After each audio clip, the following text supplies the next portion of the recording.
Silver is trading at $80 an ounce. That figure is not simply a price milestone. It represents a market approaching a critical threshold. And the data behind that number carries significant implications for traders, analysts, and anyone watching the commodities space closely. Here is what we know as of Friday, February the 20th. COMEX registered silver, the physical metal held in vaults, warrant issued, and available for delivery against futures contracts, currently stands at 88.19 million ounces. That inventory level has been declining. At the same time, March open interest, when converted to ounces, sits at approximately 240 million ounces. The gap between those two figures represents what analysts are calling an implied deficit. When that deficit is divided by the daily rate at which open interest is being reduced through the roll process, the result is a specific timeline.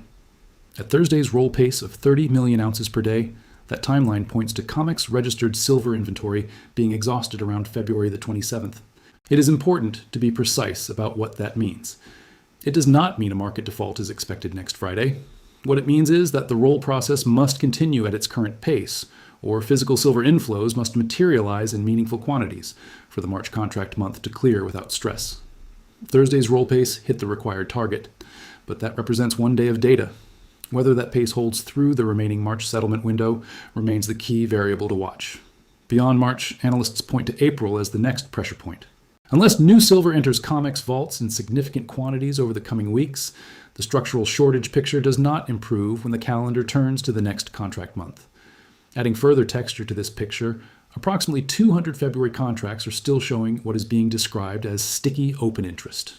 The holders of those positions appear to be demanding physical settlement, sitting in place and waiting to receive the metal rather than rolling their contracts forward. In a normally functioning futures market, positions of this kind clear without incident. The fact that clearing them has required considerable effort is being cited as an indication of the strength of physical demand currently present beneath this market. When this week opened, there was significant commentary across financial social media suggesting that silver prices would fall sharply. The reasoning was that China's Lunar New Year holiday would take Asian buyers offline, leaving the market vulnerable to concentrated selling pressure during a period of reduced liquidity. That concern, analysts note, reflects a real dynamic. Low liquidity windows do create conditions where selling can move prices with less resistance. The Lunar New Year holiday period runs through February the 24th, meaning the low liquidity window that concerned many market watchers at the start of this week has not yet fully closed. However, the price action observed through the first 5 trading days of the week has not matched the crash scenario that was widely anticipated. Silver opened the week at $75.34 in the March futures contract on Monday. By Friday the 20th, that price had moved to $80. The expected sharp decline did not materialize during those 5 sessions. Volatility, rather than rising, actually fell to its lowest level in several weeks. That does not eliminate the possibility of downward pressure between Friday evening and Monday's open. The window remains active, but the price action through 5 trading days has not confirmed the crash thesis that circulated at the start of the week. Another story drawing attention in the silver market involves Hecla Mining and its reported realized silver prices. A claim circulating widely suggested that Hecla Mining received prices above spot because COMEX is functionally non-operational and customers were paying large structural premiums to access physical silver in the fourth quarter. A more conventional explanation has also been put forward for consideration. When a mining company sells concentrate to a smelter, the final silver price is typically determined 1 to 3 months after delivery through a mechanism known as the quotational period. In a market where prices are rising rapidly, the timing lag can result in a miner being paid at higher prices for metal that was already shipped at an earlier point. Under this explanation, the elevated realized price would reflect standard timing mechanics, rather than any structural breakdown in price discovery. Both interpretations are acknowledged as potentially valid. There may be elements of physical market tightness reflected in those numbers, or the figures may be largely explained by quotational timing, or some combination of the two. What is noted clearly is that the data alone does not resolve that question. The broader point being made is that the supply and demand setup in the silver market is characterized as genuinely disrupted, with prices expected to move higher on fundamentals. But the distinction between what is confirmed by data and what remains speculative is treated as a meaningful one. Mixing the two, it is argued, weakens the factual case, while dismissing either possibility entirely forecloses relevant discussion. Turning to Shanghai, spot silver in China is currently priced at $86 per ounce, with futures at $88. That places the premium in Chinese markets at $6 above Western prices. China is scheduled to return from its Lunar New Year holiday on February the 24th. When that buying activity resumes, it will be entering a market where exchange inventories are sitting at decade-low levels. Additionally, the front contract in Shanghai continues to show backwardation, a condition where prompt, immediate delivery of physical metal commands a higher price than delivery at a later date. Backwardation in commodity. Futures markets is generally understood to signal that deliverable inventory is under stress and that buyers are competing for immediate access to physical supply rather than accepting future delivery at lower prices.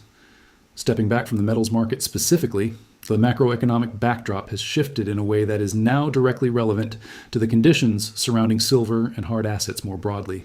Fourth quarter gross domestic product came in at 1.4% against a prior expectation of 3%. Final sales were even softer, printing at 1.2%. At the same time, core personal consumption expenditures inflation, the Federal Reserve's preferred inflation measure, came in at 3%, its highest reading since November of 2023, and above every forecast that had been published ahead of the release. Both of those figures are drawn from official Bureau of Economic Analysis publications and are independently verifiable through that source.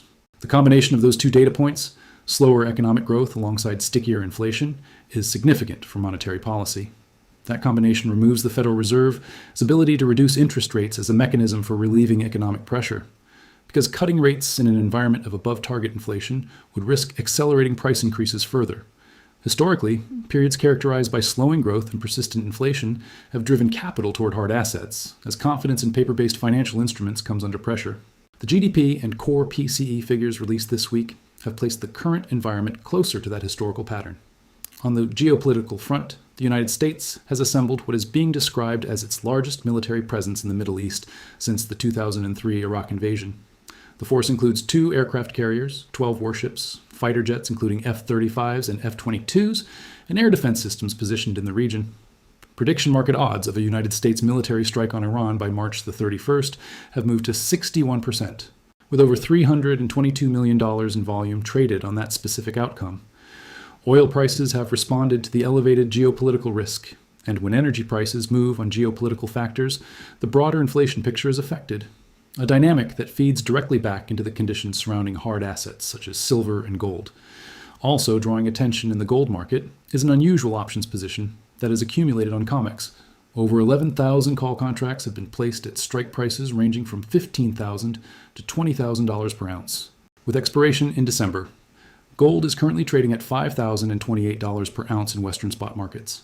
For those options, contracts to reach profitability, gold would need to approximately triple from its current price. Large speculative positions of this kind appear periodically in commodities markets, and many expire without value. What is noted as significant in this particular instance is the context in which the position was built. These contracts were added aggressively even as gold pulled back below $5,000 after reaching a peak near $5,600 in late January.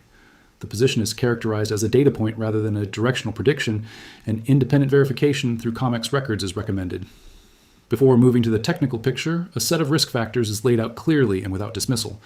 A diplomatic agreement between Iran and the United States could remove the geopolitical risk premium from energy and commodity prices entirely.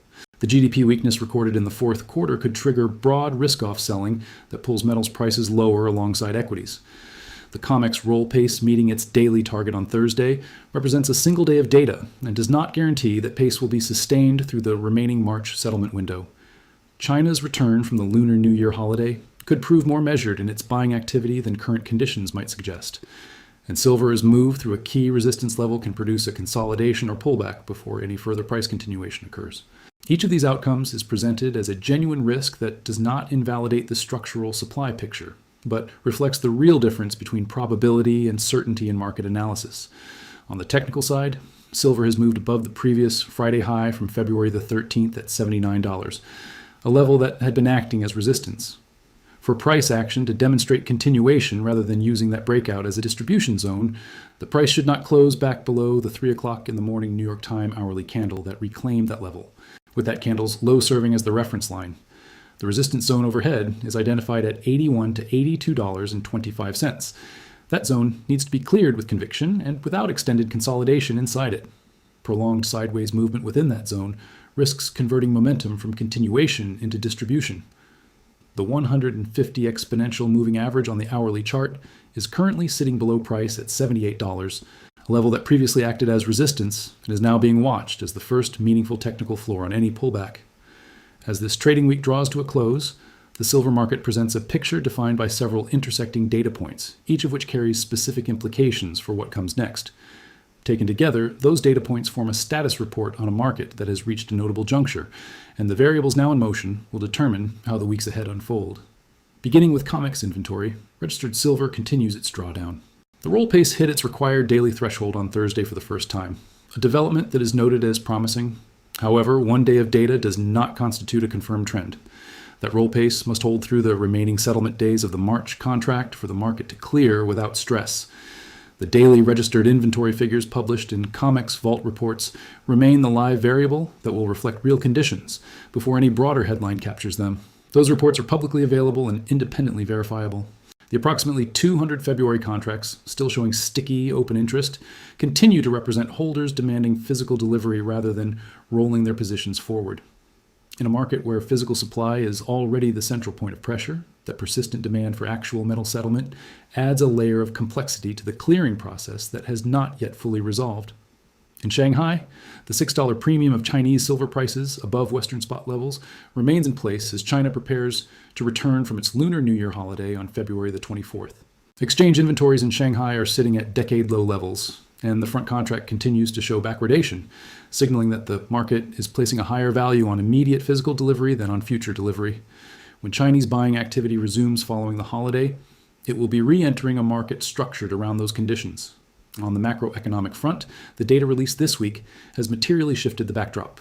Fourth quarter GDP printed at 1.4% against an expectation of 3%, with final sales coming in at 1.2%. Core PCE inflation printed at 3%, its highest level since November of 2023 and above every prior forecast. That combination of weaker growth and stickier inflation removes the Federal Reserve, its conventional policy relief mechanism, and places the current environment in a historically recognizable pattern associated with increased demand for hard assets. Both figures are drawn from official Bureau of Economic Analysis releases and are available for independent verification. The geopolitical situation in the Middle East adds a further layer to the macro picture. The United States military presence in the region is now described as the largest since the 2003 Iraq invasion, comprising 2 aircraft carriers, 12 warships, F-35s, F-22s, and air defense systems. Prediction market odds of a United States strike on Iran by March the 31st stand at 61%, with over $322 million in traded volume behind that figure. The connection between geopolitical risk, energy prices, and the broader inflation environment remains a factor being watched closely by market participants. The unusual options position on COMEX gold, over 11,000 call contracts at strike prices between $15,000 and $20,000 per ounce, expiring in December, was noted as a data point worth filing, particularly given that it was accumulated during a period when gold was pulling back from its late January peak near $5,600. It is presented not as a directional signal, but as a piece of observable market activity that sits within a specific context. Technically, silver has cleared the resistance level at $79, established on February the 13th. The resistance zone at $81 to $82.25 now represents the next threshold to be watched. The 150 exponential moving average on the hourly chart at $78 has transitioned from former resistance to a potential support level on any pullback. Whether price pushes through the overhead resistance zone with conviction or retraces to digest the recent move first remains the open technical question heading into the next trading sessions.